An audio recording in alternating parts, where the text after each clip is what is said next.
Bonjour à toutes et à tous. Je remercie la Confluence des Savoirs et l'Alliance des Rhodaniens pour l'organisation de cette présentation. Je vous propose de cheminer le long du Rhône, au gré des courants, selon les époques et jusqu'à nos jours, portés par le pouvoir de l'imagination, la relation au sacré et la création artistique pour faire face aux dangers du fleuve.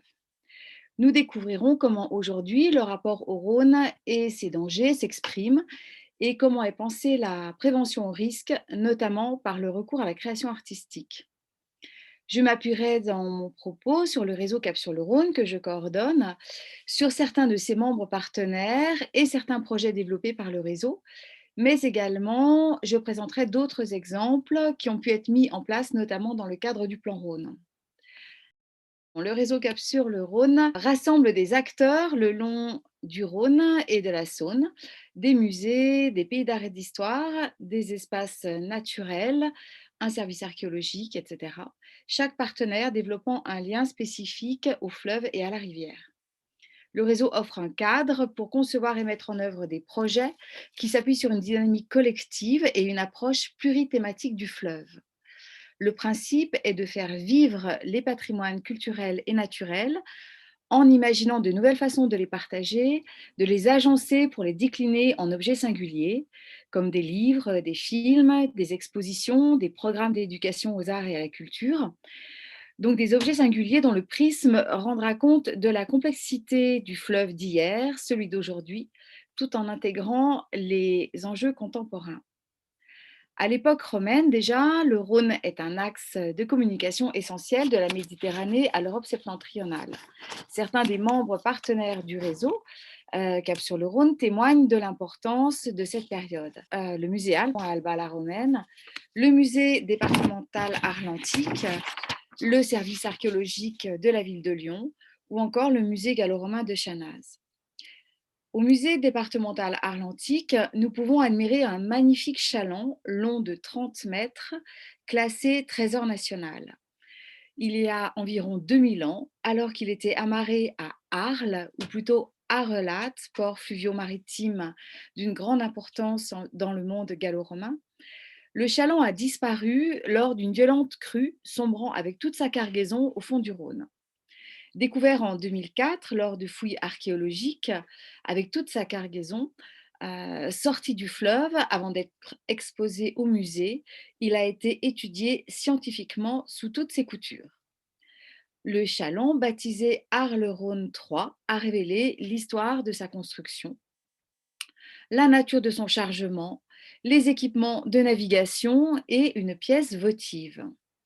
Cette pièce votive, un denier républicain en argent frappé en 123 avant Jésus-Christ, a été découverte entre deux pièces d'architecture de la proue du bateau. Elle a été déposée par les constructeurs ou par le propriétaire au moment de la construction du bateau et elle était destinée à assurer au chaland la protection et la bienveillance des dieux. Ce fut peine perdue, le bateau coula. Mais cette pièce témoigne de la foi des mariniers de la foi des mariniers dans la protection divine et du recours à un élément considéré comme sacré pour se protéger des dangers naturels, en l'occurrence des crues du fleuve. Toujours à Arlatan, à Arles, au Muséum Arlatan, créé par le poète Frédéric Mistral, on trouve exposées des croix d'équipage qui, vers la fin du XVIIIe siècle, étaient utilisées pour protéger les convois de bateaux au temps des grands équipages emmenés par jusqu'à 60 chevaux lors des remontes du Rhône. Ces croix, nous renseigne la fiche descriptive du musée, étaient placées en général sur la cabine située à l'arrière de la grande barque où se tenait le patron marinier. Chaque matin, au moment du départ, le maître d'équipage bénissait la croix avec l'eau du fleuve. On pouvait aussi trouver des croix sur les ponts, les quais, dans les églises ou sur les murs extérieurs des maisons.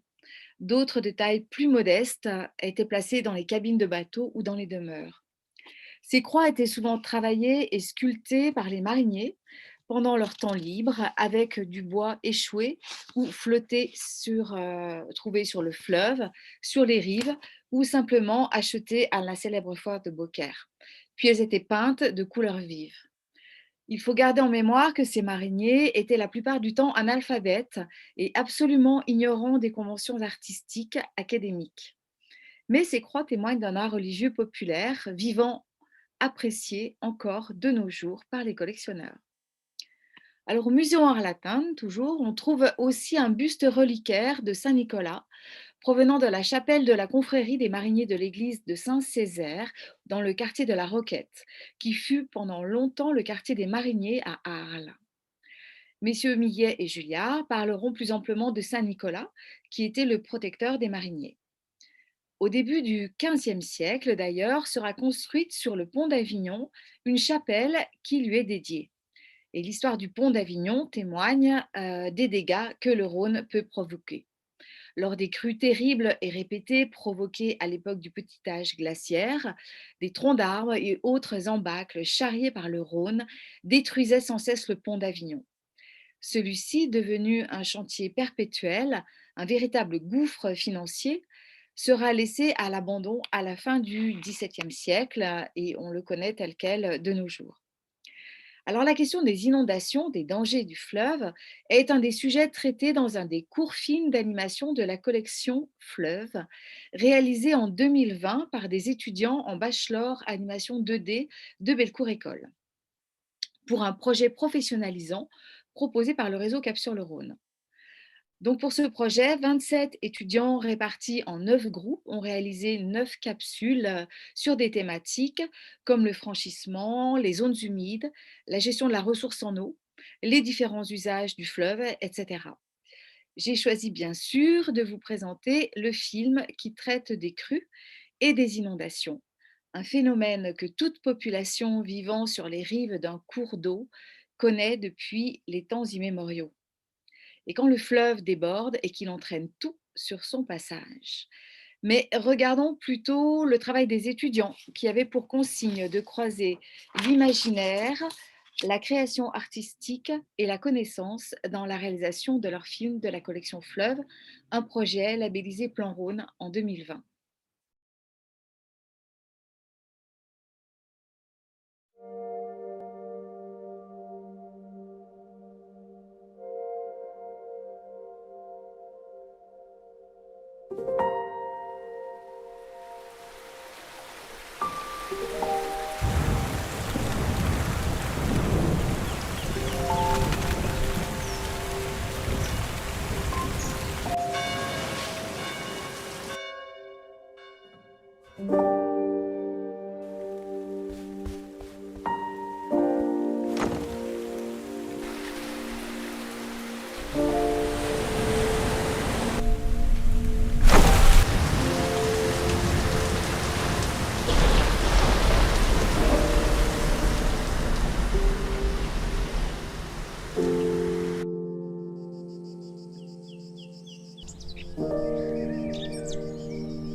Le buste de Saint Nicolas, la pièce votive, les croix d'équipage sont des objets à caractère sacré qui avaient pour vocation de protéger des dangers de la navigation sur le Rhône.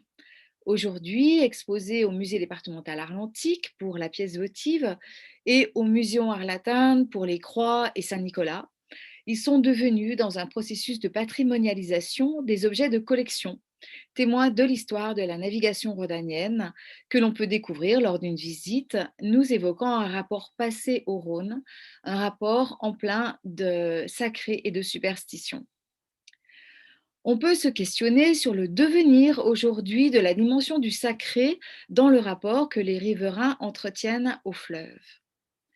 En 1989, la photographe Jacqueline Salmon répond à une commande de la conservation du département de la Drôme sur le thème du Rhône et du sacré.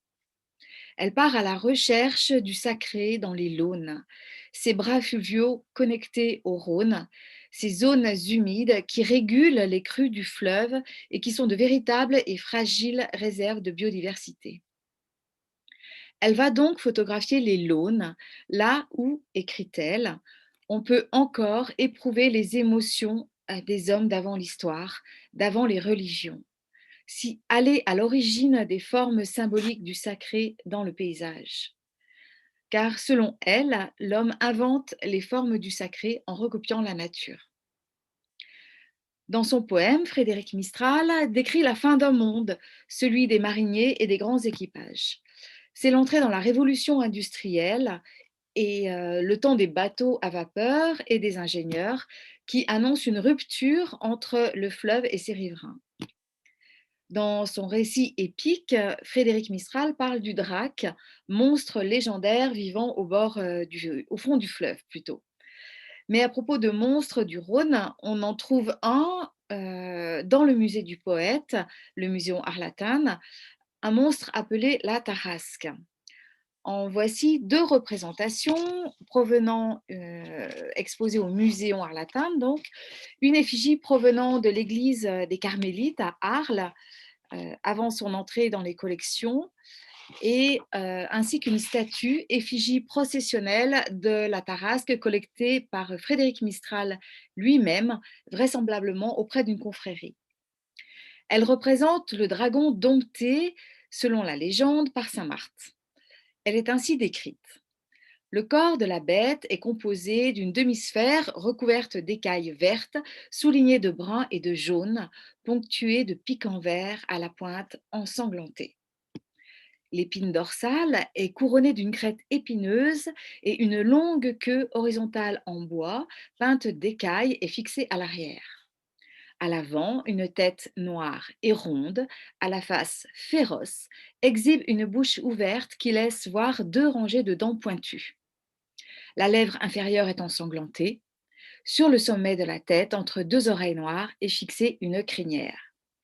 Enfin, deux yeux exorbités, ainsi que de larges et profonds naseaux renforcent l'aspect effrayant de la bête. Selon la tradition orale, la Tarasque, monstre amphibie et dévoreur, terrorisait la population d'une cité qui prendra son nom, Tarascon, située en rive gauche du Rhône. La Tarasque est un dragon. Figure universelle aux lointaines racines orientales et grecques, le dragon est omniprésent dans l'imaginaire des hommes. Il incarne la force primordiale, le désordre originel, permettant de comprendre la création du monde.